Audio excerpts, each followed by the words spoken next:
اور جو دشمن یہ کوشش کر رہے ہیں اپنے گھروں میں سیکولرزم کے اسباب کو نکالیے، یہ گندے ڈرامے، یہ گندی فلمیں. دیکھیے ایک تو ہمارے ذمہ داروں نے بھی اس چیز پہ توجہ بہت کم دی ہے نا کہ عقل اگر قوموں میں نہ ہو تو قومیں غلطی کرتی ہیں. جذباتی ذہن ہمیشہ غلط فیصلے کرتا ہے. پہلے نیا نیا کیمرہ آیا، فتوے آئے کیمرے سے فوٹو نکالنا حرام ہے. ٹی وی آیا کہ گھروں میں ٹی وی رکھنا حرام ہے. وی سی آر آئی کا وی سی آر خریدنا حرام ہے. اور ایسے جذباتی مومن تھے دکانیں توڑ دی، وی سی آریں توڑ دی بیچارے لوگوں کی کہ یہ بھی حرام ہے یہ بھی حرام ہے. سنیما بنا، ضیاء الحق کا زمانہ آیا، سارے سنیما گھر اس نے کیا کر دیے؟ توڑ دیے کہ یہ شیطان کے گھر ہیں. کسی نے توجہ نہیں دی کہ بھائی ٹیکنالوجی ختم کرنے سے یا ٹیکنالوجی سے دین کو کوئی خطرہ نہیں. اب زمانہ گزرتا گیا، اب سب سے بڑے کیمرے بھی مولویوں کے پاس ہیں، بڑی بڑی ٹی ویوں پہ اسکرینوں پہ. رمضان میں بھی سامنے مولوی بیٹھا ہوا ہے. ہاں فضل الرحمان سے کسی نے کہا مولانا آپ کا فتویٰ تھا فوٹو نکالنا حرام ہے. بڑا چالاک اس نے بھی ایسا جواب دیا کہ ابھی اس میں تھوڑا فکر کرنا پڑے گا زمانے کے حساب سے. وہ پھر تبھی تو لوگ کہتے ہیں مولوی اپنے پر آئے تو کوے کو بھی کیا کر دے؟ حلال کر دے. ہاں کہتے ہیں نا کسی شکاری نے شکار کیا تو ایک کبوتر پھنسا، ایک کوا پھنسا، ایک چیل یا کوا. تو کوا رونے لگا. کبوتر نے کہا رونا تو مجھے چاہیے، رو تو کیوں رہا ہے؟ میں حلال بھی ہوں، مجھے تو ذبح کر دے گا، تو حرام ہے. کہ تجھے نہیں پتا جس نے شکار کیا وہ مولوی ہے، تیرے اوپر شاید رحم آ جائے چھوڑ دے لیکن مولوی مجھے نہیں چھوڑے گا. وہ کہیں نہ کہیں سے کوئی روایت نکال کے حلال کر کے مجھے کھا لے گا. یہ وہ علماء سو دین کا ستیہ ناش کیوں ہوا؟ کیونکہ شعور نہیں تھا.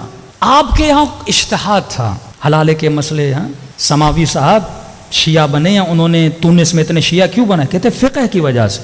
فقہ اہل بیت ایک زندہ فقہ ہے، وہ اپنے زمانے کے حساب سے آسانیاں پیدا کرتی ہے، فتوے دیتی ہے.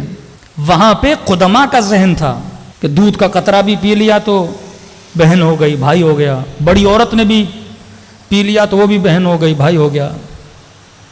نکاح ٹوٹ جاتے تھے. طلاق کے مسئلے، 3 طلاق کا مسئلہ، آپ کی فقہ سیار تھی یعنی زندہ فقہ تھی. مردہ مجتہد کو کبھی شیعہ اس کی تقلید نہیں کرتا. زندہ مجتہد زندہ ہے، زمانے کو دیکھ رہا ہے، مسائل کو دیکھ رہا ہے. اب خمینی صاحب نے فتویٰ دیا اپنے زمانے میں، آج زمانہ بدل چکا ہے، اس حساب سے فتویٰ ہوگا. ہم تو اقلیت میں تھے نا، اکثریت گناہ ہماری طرف نہیں ہے. اکثریت جو عالم اسلام پہ مسلمان حاکم تھے، کیمرے کے خلاف فتویٰ دیا، سنیما کے خلاف فتویٰ دیا، ٹی وی کے خلاف فتویٰ دیا. لہٰذا کیا ہوا؟ اس میدان میں ہم سارے پیچھے رہ گئے. نہ کوئی پکا مسلمان ڈائریکٹر بنا، نہ کوئی پکا مسلمان رائٹر بنا، نہ کوئی مسلمان ایکٹر بنا. اب کہنے لگے ہم رسول خدا کی مووی بناتے ہیں، دا میسنجر، رسول خدا کی مووی. ہاں بھائی حضرت حمزہ کون بنے گا؟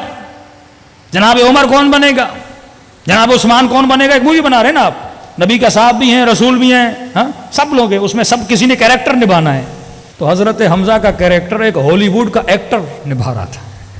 فلم اسلام کی بنا رہے ہیں لیکن سپاہی دشمن کے لے رہے ہیں، کیونکہ ہم نے اس انڈسٹری میں کام ہی نہیں کیا. آج بھی اگر کوئی اسلام کی آپ مووی بنانا چاہو، اس فیلڈ میں اتقیاء متقین صلحاء ہے ہی نہیں. ہم نے تو کہا ایکٹنگ حرام ہے. بھئی ایکٹنگ کیوں حرام ہے؟ اگر آپ ایک اچھے ڈرامے کے لیے ایکٹ کر رہے ہو تو حرام کیوں ہے؟ اگر آپ اچھی کہانی، کوئی اخلاقی، کوئی ایتھیکل، کوئی معاشرے کو سدھار پیدا کرنے کے لیے، میں نے کہا 5 منٹ کے لیے آپ ایک سٹوری پڑھتے ہو، ذہن میں سوچتے ہو نا کہ بندہ جا رہا ہے، بندہ بیٹھ رہا ہے، بندہ اڑ رہا ہے، بندہ گاڑی میں بیٹھ رہا ہے، تو ساری پلاننگ کہاں کرتے ہو؟ ذہن میں کرتے ہو. اسی پلاننگ کو تم نے سنیما کے پردے پہ کیا کرنا ہے؟ اتار دینا ہے نا. اچھے خیال، اچھی سٹوریز کو. تو یہ میدان ہم نے خالی چھوڑا. اور اس وقت ہماری مائیں بہنیں ڈراموں پر، ہمارے بچے ڈراموں پر. پہلے تو 20 قسطیں 40 قسطیں، اب تو اتنی سیریز نکل گئی کہ بندے کی شاید عمر ختم ہو جائے سیریز ختم نہ ہو. اتنا مٹیریل میڈیا پہ پڑا ہوا ہے، اتنا ڈیٹا دشمن نے بنا دیا ہے. ہارر دیکھنا ہے، ہارر ڈیٹا. اینگر دیکھنا ہے، ایکشن موویز. گندگی دیکھنی ہے، گندگی والی موویز. کیا دیکھنا ہے آپ نے؟ اس نے پلیٹ میں ہر شے رکھی ہے آپ کے جوان کے لیے، آپ کی نسلوں کے لیے.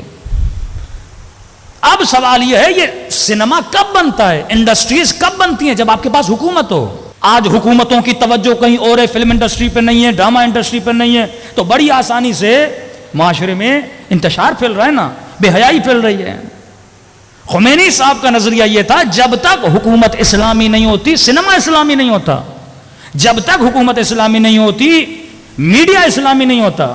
کیونکہ جب آپ کے پاس حکومت ہوتی ہے، ٹولز ہوتے ہیں، ابزار ہوتے ہیں، بجٹ ہوتا ہے، آپ پورے معاملے کو، پورے معاشرے کو سدھار سکتے ہو نا، جب تک چیزیں آپ کے پاس نہیں ہوں گی۔ لیکن اب کیونکہ سوشل میڈیا ہے، انڈیویجولی بھی لوگ کام کر سکتے ہیں۔ اہل سنت اس پہ بڑا اچھا کام کر رہے ہیں، بریلوی حضرات بچوں کے لیے کارٹونز بنا رہے ہیں، اچھے اچھے کام کر رہے ہیں، آپ لوگ بھی کر سکتے ہو۔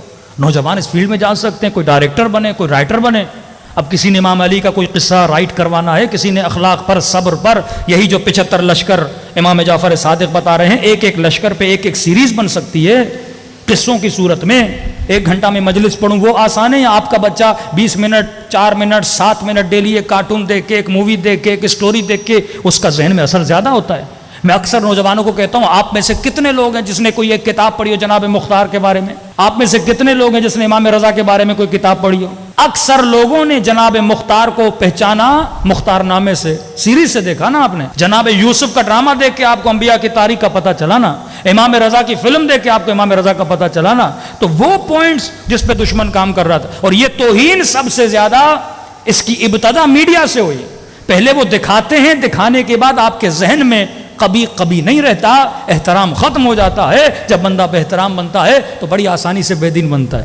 اکثر ہمارے وہ لوگ جو ویسٹرن ورلڈ میں ٹرانسفر ہو گئے ہیں، ان کے بچے وہاں رہ رہے ہیں، بڑی آسانی سے ان کے بچے دین کے مخالف بن جاتے ہیں۔ کیوں؟ کیونکہ وہاں دین کا اتنا ادب نہیں ہے، والدین کا اتنا ادب نہیں ہے، ماں کا اتنا احترام نہیں ہے۔ تو یہ بھی اللہ کا شکر ہے کہ پاکستان میں ہو، اس سوسائٹی میں ہو، مجلس امام حسین میں آئے ہو، اور یہاں ہمیں ادب کا درس دیا جاتا ہے۔ صلوات پڑھے محمد و آل محمد۔